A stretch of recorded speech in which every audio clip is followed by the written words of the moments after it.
Hello everyone, this is James Durheim.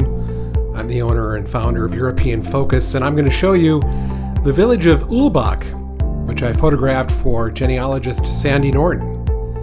I hope you enjoy this little spin through Uhlbach as I do my best to capture the essence of the town, the surroundings, the countryside, the oldest houses and buildings that the ancestors of Sandy would have known. And I'm going to stop now and let Sandy take over with her, in her own words, what Uhlbach means to her.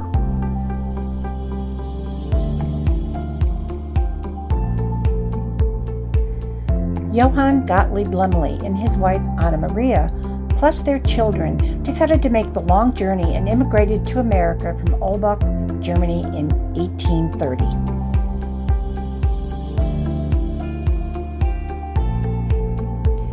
Genealogy research has shown that most of the Lemleys were vintners, which led me on an even bigger quest.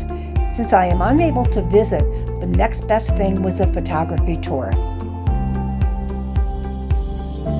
Once I know the approximate time frame when my client's ancestors left a village, I concentrate my photography on houses that would have been standing in that time so that the genealogists can experience the town and the area through the eyes of their ancestors.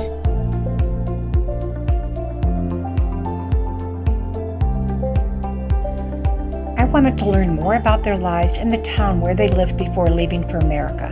I wondered what the town was like compared to now, and my journey begins now.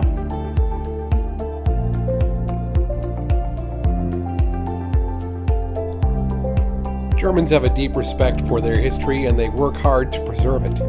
Buildings that would have been torn down many years ago in the United States, for example, are instead rehabilitated and preserved and used again. So that it's fairly easy for me to capture scenes that would have been known by Sandy's ancestors in 1830 when they left for new lives in America, and to convey those scenes through my photography and video to help a better understanding of what life was like in the old country.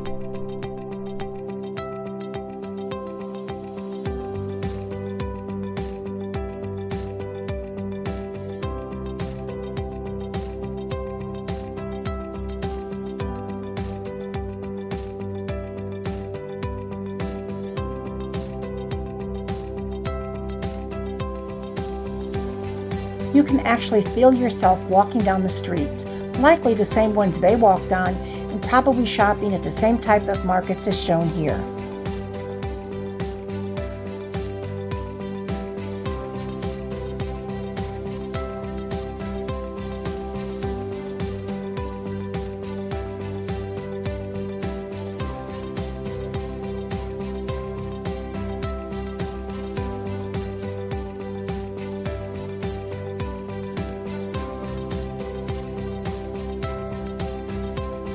The church has been remodeled or rebuilt several times, but the hearts of it still remain.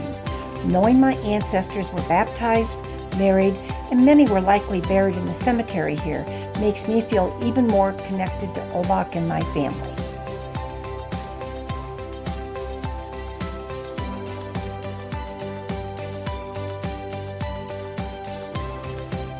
I also wonder where they lived and how they lived. What did their homes look like? As I view these beautiful homes and the architecture, I now have a feel for how they lived and what they left behind. This fine half-timbered house, built in 1767, was the home and office of the local magistrate. That's the main entrance.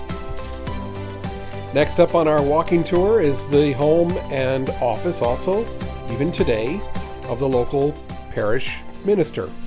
In the cellar were, at the time, back a couple hundred years ago, barrels holding 900 liters of his annual wine allotment. That's 237 gallons.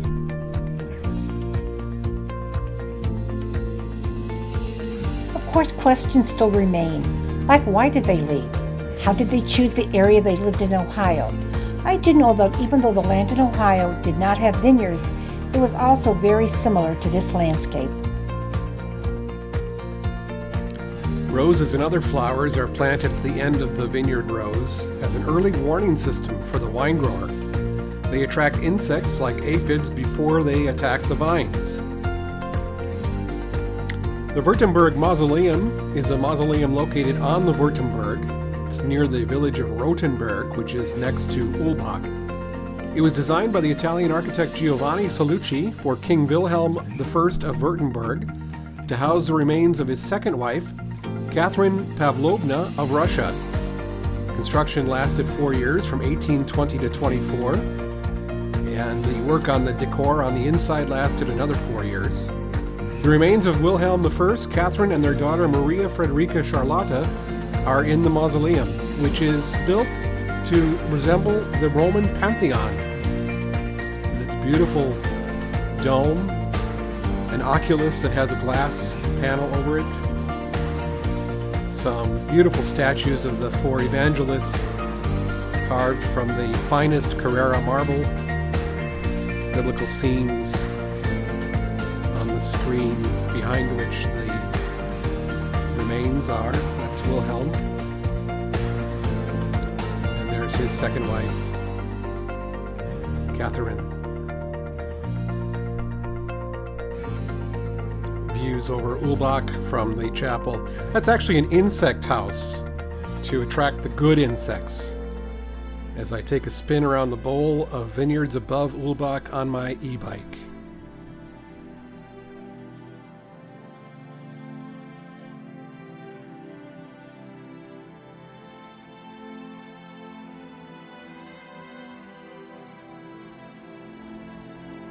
It's still wine country as it was almost 300 years ago, but now we can visualize our ancestors out in the vineyards, working and looking down over their town.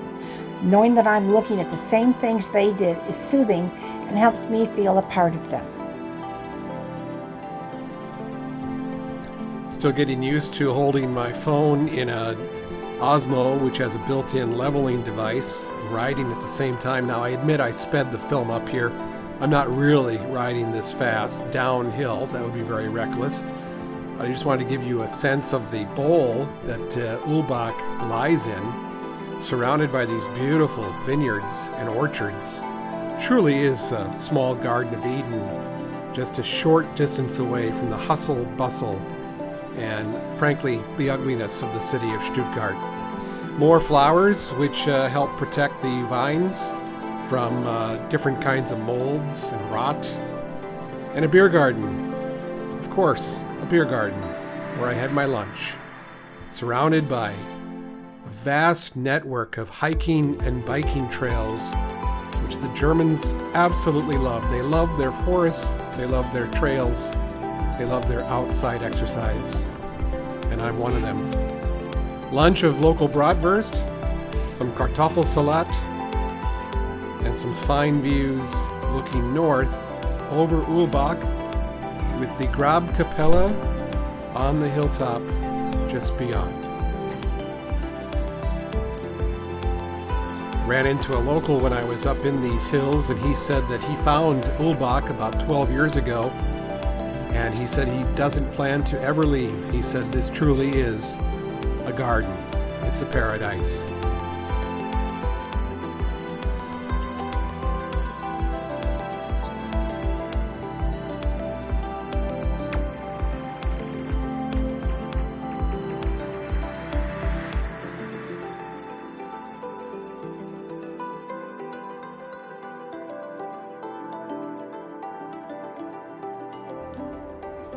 I may not be able to make it there, but this is definitely the next best thing. I will continue my quest to learn more about the Lumleys and related families from Uhlbach. Meanwhile, we can all view this video and feel closer to them.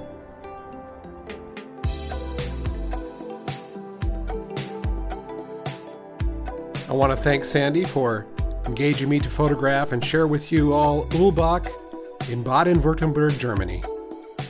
I truly enjoyed the process of putting this together for you. It's something I've done more than 3,000 times since I began European Focus back in 1989, and I look forward to doing it many more times. Thanks for your attention. Auf Wiedersehen.